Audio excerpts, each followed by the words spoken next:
चलिए रीता कुमारी के कथा संसार में सुनते हैं लेखिका रीता कुमारी जी की एक और कहानी वापसी। कहानी सुनाने से पहले आप सबों को से अनुरोध है कि अगर आप इस चैनल पर नए हैं तो सब्सक्राइब कर ले, लाइक कर ले और अपने विचार लिखना तो बिल्कुल ना भूलें। तो चलिए सुनते हैं लेखिका रीता कुमारी जी की एक और कहानी वापसी।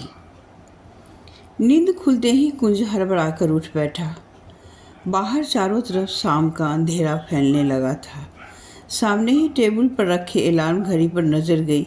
6 बज गए थे। मेघों से भरे आकाश और सुबह से हो रही टिप टिप बारिश के कारण 6 बजे ही शाम गहराने लगी थी। वह कमरे से निकलकर बरामदे में रखे लंबे चौड़े आराम कुर्सी पर आ बैठा। वहाँ रखे सारे फर्नीचर साफ सफाई के बाद उस जगह की पुरानी गरिमा को करीब करीब पहले जैसा ही बनाए हुए थे। बरामदा अभी भी सुनसान पड़ा था। सुबह का अखबार मेज़ पर फड़फड़ा रहा था। उसे यूं ही बैठे बैठे उलटते पुलटते वह मुकुंद बिहारी का इंतज़ार करने लगा। वह इस इलाके के प्रसिद्ध प्रॉपर्टी डीलर थे। उनके बिना इस इलाके में किसी भी बड़ी जायदाद को खरीदना और बेचना संभव ही नहीं था। मौसम खराब होने की वजह से शायद नहीं आ पा रहे थे।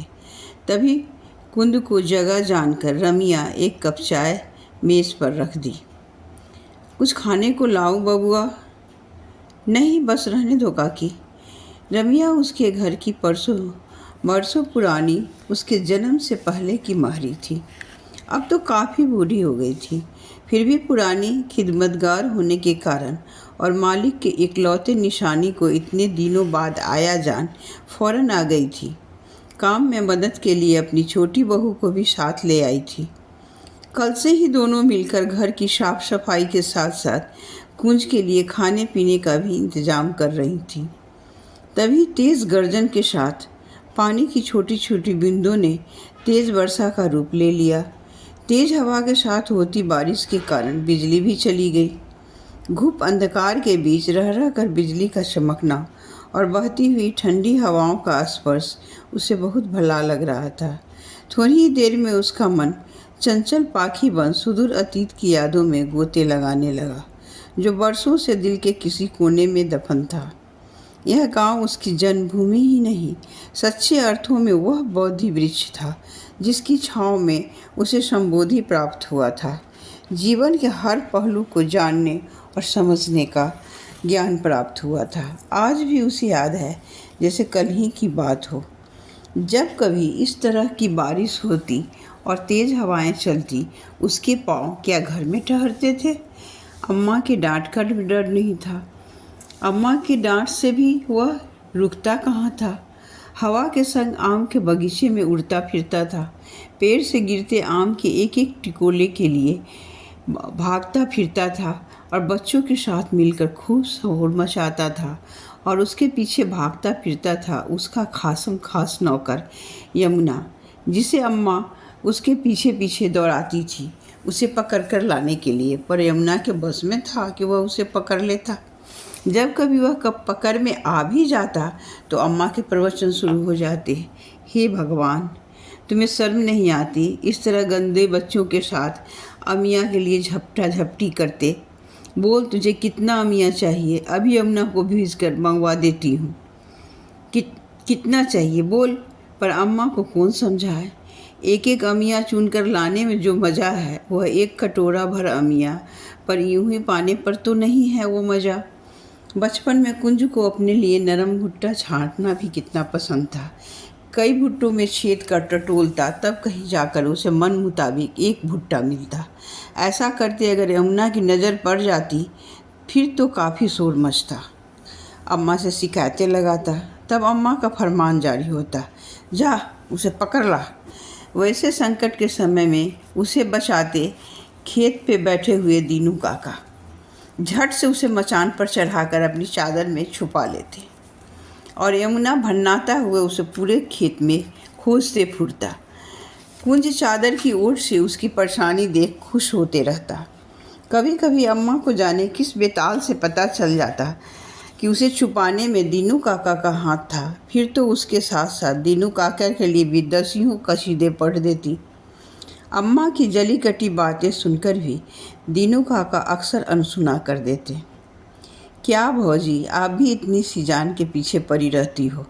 थोड़ा खेलने कूदने दीजिए, यही तो समय है उसके खेलने कूदने के। हाँ हाँ, क्यों नहीं, इसका सब खेलना कूदना तो देख ही रही हूँ। अगर इसी तरह पढ़ाई छोड़कर खेलता कूदता रहा तो वह दिन दूर नहीं होगा जब वह भी मचान पर बैठा चिड़िया उड़ाया करेगा। ये भौजी, आप जितना चाहे मुझे कोस ले, पर कुंज के लिए कुछ भी ऐसा वैसा ना बोलिए। एक दिन मेरे आशीर्वाद से है इतना बड़ा आदमी बनेगा कि सारे कुल खानदान का नाम रोशन कर देगा। दीनू काका की नज़रों में उसके लिए अगाध प्रेम देख कभी कभी अम्मा हैरान रह जाती। गोरे चिट्ठे 6 फीट कद वाले दीनू काका के नाक नक्श काफ़ी तीखे थे, पर एक पैर जन्म से ही मुड़ा हुआ था। माथे पर विभूति, गले में रुद्राक्ष की माला और हाथों में एक मोटा सा तेल पिया डंडा, बस यही पहचान थी उनकी। कुंज के पापा वीडियो थे।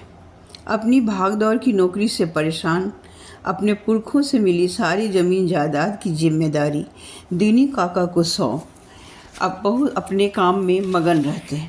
दीनू काका भी बड़ी ईमानदारी और लगन से पूरे कामों की देखभाल करते।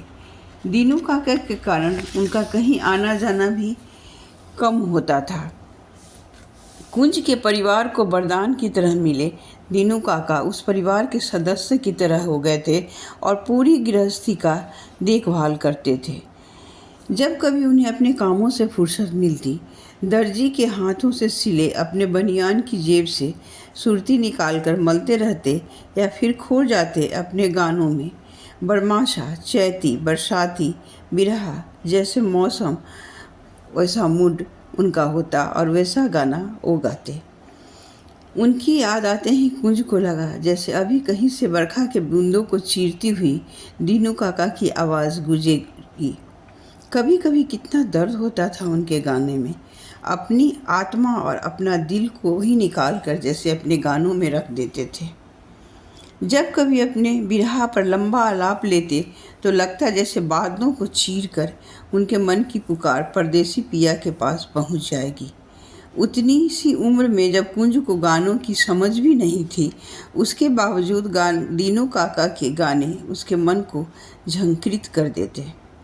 वही गानों की आवाज़ सुनते ही अम्मा का भुनभुनाना चालू हो जाता है। हद हो गई, कौन मना करे, इन्हें बरसात शुरू होता नहीं है कि बरसाती मेढक की तरह टर्राने लगते हैं। हे भगवान, आदमी जाए तो कहाँ जाए, रात में भी शांति से अपने घर में सो नहीं सकता। ऐसा नहीं था कि दीनू काका को अम्मा के बोलने का पता नहीं रहता था, पर अम्मा के यूं ही बोलते रहने की आदत का बुरा भी नहीं मानते थे। कभी कभी अम्मा की कोई जली कटी बात उनके अंतस को छू जाती तो 1 दिन 2 दिन के लिए उदास हो जाते या चुप हो जाते।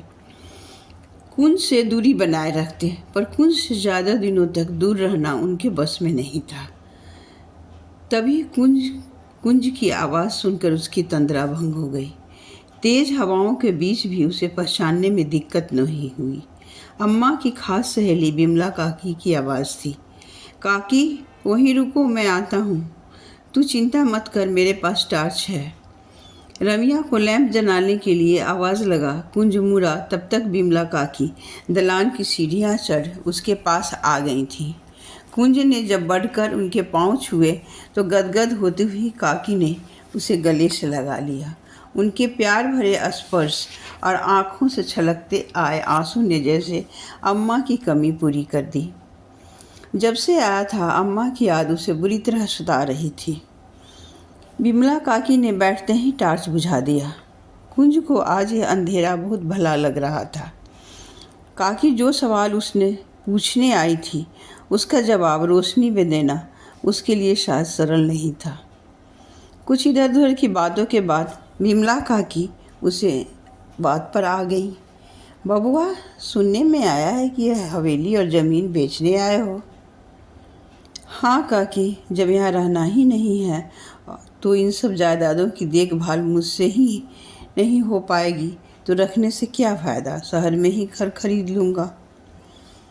जो तुमने सोचा होगा तो ठीक ही सोचा होगा, पर मुझे लगता है पुरखों की संपत्ति यूँ जल्दबाजी में मत बेचो। अब तो रिटायर कर गए हो, खुद ही देखभाल करो, कुछ दिनों तक हम सबों के साथ भी रहो, तुम्हारे बच्चों के बच्चों को भी गोद खिला लेंगे। आजकल के बच्चे अब कहाँ माँ बाप की भावनाओं की इतनी कद्र करते हैं जो यहाँ आकर रहेंगे। न चाहते हुए भी कुंज की एक लंबी सांस निकल गई। हाँ बबुआ, सो तो है, माँ बाप तो ईंट ईंट जोड़कर मजबूत घर अपने पीढ़ी दर पीढ़ी के लिए बनवाते हैं, पर नौकरी के पीछे भागते इन बच्चों के पास फुर्सत ही कहाँ है जो माँ बाप के घोंसलों में रहेंगे। एक बार फुर हुए तो हुए। तभी रमिया लैंप जला लाई। बाहर हवा की गति भी धीमी हो गई थी। काकी उठते हुए बोली, तुम्हारा खाना यहीं भिजवा दूँ या घर पर आओगे खाना खाने? काकी, तुम क्यों तकलीफ़ करती हो, यहाँ रमिया है ना, बना देगी। बिमला काकी ने बीच में ही बात कर दी। मेरी तकलीफ़ की चिंता तो तू मत ही कर बबुआ, यह गांव अभी शहर नहीं बना है। मैं खुद ही आऊँगा तुम्हारे पास बैठकर खाना है, मुझे अच्छा लगेगा तुम्हारे पास बैठना और खाना।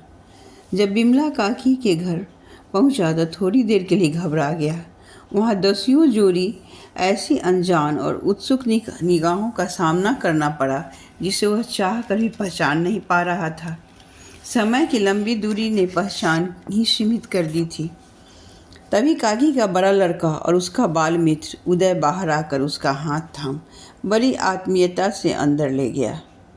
भोजन के बाद बिमला काकी के घर से निकलने के बाद उसे लगा करीब करीब शहर में परिवर्तित हो गए इस गांव के जीवन की सरलता और मिलनसारिता आज भी पहले की तरह ही कायम थी। उन सबों का प्यार और अपनापन देख उसका अंतस एक सुखद एहसास से तृप्त हो गया था। बिमला काकी की आत्मीयता देख उसे लगा इस दुनिया में वह अभी भी पूरी तरह अनाथ नहीं हुआ है, उसके सर पर अभी भी बुजुर्गों का साया है। गांव की यही तो खासियत है, शहर के झूठे दिखावे से दूर एक दूसरे के दुख सुख में परिवार की तरह शरीक होते हैं। वह तेज़ी से कदम बढ़ाता अपने घर की तरफ बढ़ रहा था कि मंदिर के सामने पहुंचते ही उसके कदम ठिठक गए। यह शिव मंदिर उसके और बिमला काकी के घर के बीच में पड़ता था। इसी शिव मंदिर के पीछे बने एक कमरे में कभी दीनू काका रहते थे। वह वहीं मंदिर के खंभे से टिक कर बैठ जाया करते थे। वह भी वहीं पे जाके बैठ गया। बरसों बाद उसे इस मंदिर पर बैठना नसीब हुआ था। मंदिर के बगीचे से आती रात रानी और मोगरे से सुवासित ठंडी हवा के झोंके उसे काफ़ी शांति और सुकून दे रहे थे। ऐसे ही शांति और सुकून के लिए उसका मन कब से तरस रहा था। जब से उसकी शादी हुई थी स्वाति का चकचक ही तो सुनते आया था। भले ही वह कलेक्टर के पद से पदस्थापित रहा हो, पर अपने ही घर में स्वाति के सामने उसके कभी नहीं चली। स्वभाव से ही दबंग स्वाति को हमेशा ही इस बात का घमंड रहा कि वह कॉन्वेंट में पढ़ी आधुनिक और पैसे वाले परिवार की बेटी है। वहीं कुंज की हर बात से उसे देहातीपन की बू आती और उसकी ईमानदारी से उसे मूर्खता झगलती। उसमें हमेशा उसे लगता कि ये मूर्खतापूर्ण बात है कि आदमी ईमानदार हो। इस बात को लेकर जब भी स्वाति को मौका मिलता कुंज की खिंचाई करने से नहीं चूकती। कुंज भी शायद उसके दबंग व्यक्तित्व या फिर झगड़े के डर से कभी उसका खुलकर विरोध नहीं कर पाता। अब अगर कभी कुंज के घर से या कोई कम हैसियत का रिश्तेदार कुंज के घर आ जाता तो स्वाति अपने व्यंग्यबान और मुस्कान से अपनी बातों से उसके अंदर इतनी हीनता भर देती कि वह पलटकर कुंज के घर में दोबारा नहीं जाता। पर पति पत्नी के कोमल रिश्तों से भी वह बिल्कुल अछूती और अनजान थी। वह कुंज की भावनाओं की कदर ही नहीं करती थी। कुंज उसके लिए सिर्फ पैसा और रुतबा पाने का आधार मात्र था। बच्चों को भी उसने अपने ही रंग में रंग लिया था। ऐसा नहीं था कि वह स्वाति को समझाने और अम्मा से जोड़ने की कोशिश नहीं करता था। वह अक्सर स्वाति से कहता, अपने लोगों को अपनाना सीखो, इतना भी तेज़ मत चलो कि तुम्हारे सभी अपने पीछे रह जाए और तुम निपट अकेली रह जाओ। पर उस पर किसी बात का कोई असर नहीं होता। परिणाम यही हुआ कि बच्चों को भी अपनी मम्मी की तरह रिश्ते की मर्यादा निभाने नहीं आई, जिसका फल स्वाति को अब भुगतना पड़ रहा था। बेटा शादी होते ही अपनी मम्मी से ज़्यादा अपनी बीबी की बातें समझने लगा। बात बेबात स्वाति को ही गलत साबित कर डांट देता। बेटी भी डॉक्टर है, पर उसमें भी वही संस्कार है, दूसरों को तुच्छ प्राणी और अपने को विशिष्ट समझने का घमंड। शादी के बाद से अपने ससुराल में कलह का केंद्र बनी हुई है। उसकी आत्मा तब सबसे ज़्यादा छलनी होती जब स्वाति अम्मा को भी अपनी कुटिलता का शिकार बनाती। जब कभी भी अम्मा हुलसकर उससे मिलने आती, स्वाति अपने तानों, उलाहनों और व्यंग्यवाणों से उन्हें ऐसा घायल करती कि महीना भर के लिए आई अम्मा हफ्ता बीतते न बीतते जाने के लिए तैयार हो जाती। जब अम्मा जाने को तैयार हो जाती, बड़ी कुशलता से जाने का सारा दोष भी अम्मा के सर ही मढ़ देती। क्या बात है अम्मा, एकदम से जाने को तैयार हो गई, कुछ दिनों और रुक जाती। आप भी विचित्र हैं, अपने बच्चों के साथ ही आपका मन नहीं लगता है। अपने बच्चे को छोड़ वहाँ अकेले आप कैसे रह पाती हैं? यह सब कहते हुए उसकी आवाज़ में कोई अनुरोध नहीं झलकता। उतनी ठंडी और भावना शून्य आवाज़ से सिर्फ रस्म अदायगी कर देती। जब कुंज अम्मा के लिए से बहुत जिद करता रुकने के लिए, अपनी आंखों में आंसुओं के रूप में उभरती अंतर्वेदना को बड़े यत्न से छुपाती, अम्मा उसका गाल थपथपा कर कहती, तुम सबों को देखना था सो देख लिया। तुम्हारे घर में ज़्यादा दिनों तक रुककर कलह का कारण नहीं बनना चाहती। और एक दिन अम्मा के इस जवाब ने उसके धैर्य का बांध तोड़ दिया था। तुम्हारा घर क्या लगाए रहती हो अम्मा? आज तक तो आपका था, वह मेरा था, फिर यह घर आपका घर क्यों नहीं है? ये तो दुनियादारी की रीत है बेटा, ऐसा ही होता है। होती होगी दुनिया की रीत, पर मैं नहीं मानता। पर कहीं ना कहीं कुंज को मानना ही पड़ता कि स्वाति ने अम्मा को कभी भी उसके घर को अपना नहीं समझने दिया। कभी कभी वो सोचता, जिनकी लगन, मेहनत, कुर्बानियों और आशीर्वाद से दुनिया में हम सब कुछ पाते हैं, फिर भी अपना मंजिल पाते ही अक्सर वही अपने हमारे जीवन में गौण हो जाते हैं। हम उनकी कुर्बानियों को उनके फ़र्ज़ का नाम दे देते हैं और हमारा फ़र्ज़ सिमट जाता है अपनी पत्नी और बच्चों तक। स्वाति की चाहे जो भी सोच रही हो, उसने अम्मा के अस्तित्व को कभी भी अपने जीवन में गौण नहीं होने दिया। क्या वह नहीं जानता था, पल पल उसके लिए अम्मा जीती हैं। उसे अपने प्यार और ममता से सराबोर करती अम्मा ने उसके लिए क्या कुछ नहीं किया। उसके सपनों को पूरा करने के लिए न जाने अपनी कितनी इच्छाओं को कुर्बानियाँ दी, कितने दुख सहे। स्वाति के बेरुखी के बाद भी जिसका एक एक पल उसी की चिंता और इंतज़ार में गुजरता था, उस अम्मा की मेहनत का फल था कि वह कैसे वह मम्मा को दूर कर देता या उनके मेहनत को जाया कर देता। उन्हीं का मेहनत का तो फल था जो आज वह इतना ऊंचे पद पर जा सका। उसके प्यार और आशीर्वाद के बिना उसकी हर सफलता आज भी बेमानी थी। वह अपने व्यस्त कार्यक्रमों से भी किसी तरह समय निकालकर अम्मा के हर सुख दुख का ख्याल रखता। उसके इस काम में स्वाति की जगह मदद करती बिमला काकी और उनका परिवार। हॉस्पिटल में अम्मा के अंतिम समय तक बिमला काकी ने उनका साथ दिया और बेटा का फर्ज वह पूरी तरह निभाया। बिमला काकी से मिलकर ही, बिना बिमला काकी के सहयोग से वह शायद अपने बेटा का फर्ज पूरा नहीं कर पाता। फिर से बूंदाबांदी शुरू हो गई थी। पर वह उसने वहाँ से उठने की कोशिश नहीं की। बरसों बाद वह इस मंदिर की खुली हवा में सांस ले रहा था। ताज़ी भीगी भीगी हवा के झोंकों ने फिर से दीनू काका की याद ताज़ी कर दी। न जाने क्यों उसे महसूस होने लगा जैसे पंच तत्व में विलीन दीनू काका के शरीर का हर तत्व उसे छू-छू कर अपनी उपस्थिति और प्यार का इजहार कर रहा है। बरसों से समन किया उसका मन चंचल हो उठा। कितना प्यार करते थे दीनू काका उसे शब्दों में बांधा नहीं जा सकता। उसके परिवार के हर सुख दुख से जुड़े थे। जब अचानक ही उसके पापा को दिल का दौरा पड़ने से हॉस्पिटलाइज किया गया, उस समय दीनू काका घर के मेंबर की तरह खड़े थे। जब उनकी मृत्यु हो गई, उस समय कुंज मात्र 10वीं में पढ़ता था। दुर्भाग्य के ऐसे कठिन समय में दीनू काका ने पापा के सगे भाई की तरह जमीन जायदाद की देखभाल की, कुंज की पढ़ाई का पूरा इंतजाम किया, वरना इस अचानक की विपत्ति से पूरी तरह टूट गई अम्मा और छोटे से कुंज के बस में कहाँ था सब कुछ संभालना। बिमला काकी के परिवार ने भी उन लोगों की हर संभव मदद की। इन्हीं लोगों से हिम्मत और सहारा पा अम्मा ने उसे आगे की पढ़ाई के लिए दिल्ली भेज दिया था। जब तक वह अपनी पढ़ाई ख़त्म कर सिविल सर्विसेज में चुन नहीं लिया गया, उसे अम्मा और दीनू काका ने घर के हर उलझन झंझट से दूर रखा। जब वह IAS की ट्रेनिंग में जाने से पहले अम्मा से मिलने आया, उसे देखते ही दीनू काका का सीना गर्व से तन गया था। उसे गले से लगा। अम्मा से बोले थे, मैं न कहता था भौजी, मेरा कुंज एक दिन हम सबों का नाम रोशन करेगा। देखो आज सत्य हो गई न मेरी बात। अम्मा की आंखें भर आई थीं। मैंने जाने अनजाने आपको क्या कुछ नहीं बोला, पर मेरे कुंज को अच्छा और काबिल इंसान बनाने में सबसे बड़ा हाथ आपका का ही रहा।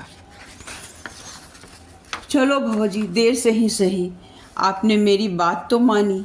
वही दीनू काका जब फेफड़ा के कैंसर से अंतिम अवस्था में जूझ रहे थे, डॉक्टर से पता चलते ही अम्मा ने उसे कितने ही फ़ोन करवाए, पर स्वाति अम्मा के उस व्याकुल पुकार को उस तक पहुंचने ही कहाँ दी थी। वह तो उन दिनों चुनाव के सिलसिले में 1 महीना के लिए बिहार से बाहर गया हुआ था। इस दौरान उसकी स्वाति से बातें होती, पर वह अम्मा की खबर उस तक पहुंचने ही नहीं देती। चुनाव से लौटने के बाद जब वो अम्मा से मिलने गांव गया था, दीनू काका की कंकाल बन गई काया और अम्मा की आंखों की वेदना से उसका दिल एक अनजानी आशंका से धड़क उठा था। जब अम्मा ने उसे सारी बातें बताई, वह अम्मा और दीनू काका से नज़रें नहीं मिला पा रहा था। गुस्से में जब स्वाति को फ़ोन किया, उसका टका सा जवाब था, कौन सा आपके सगे हैं दीनू काका जो इतने व्यथित हो रहे हैं? वैसे भी वह बचने वाले तो थे नहीं, तो मैं आपको क्यों परेशान करती। स्वाति की बातों से दुख और मानसिक यंत्रणा से उसका मन हाहाकार कर उठा।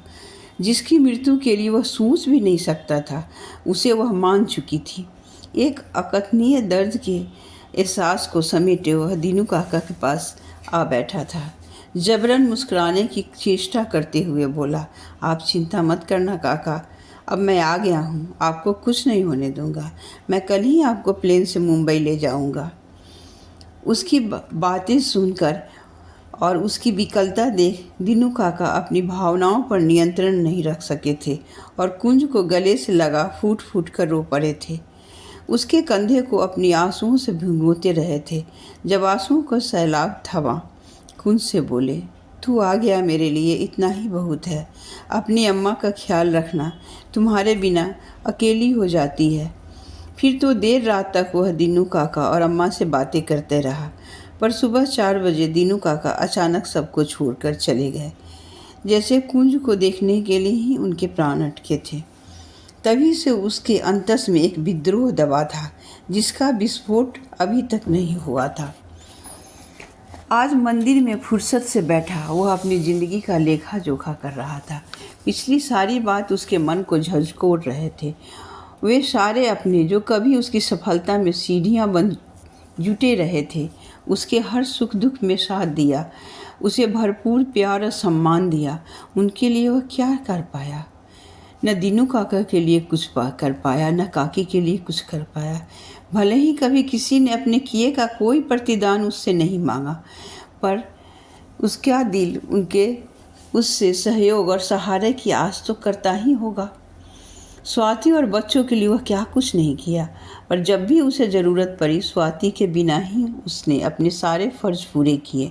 बच्चों की खुदगर्जी का आलम यह था कि पापा के दुख दर्द को अनदेखा कर हमेशा अपने फ़ायदे की बात करते। तभी उसके अंतस में बरसों से दबी विद्रोह की भावना फूट पड़ी थी। अब वह भी अपने को तटस्थ कर लेगा। शायद इसी से उसकी पत्नी और बच्चे को पापा की मानसिकता का आभास हो। सुबह उसके लिए एक नई ताजगी लेकर आई। वह फैसला कर चुका था, कुछ भी नहीं बेचेगा, यहीं रहकर उस अपनों का सहारा बनेगा जिनके लिए उसे बहुत पहले ही बहुत कुछ करना चाहिए था। गांव के अनपढ़ बेसहारा लोगों का सहारा बनेगा।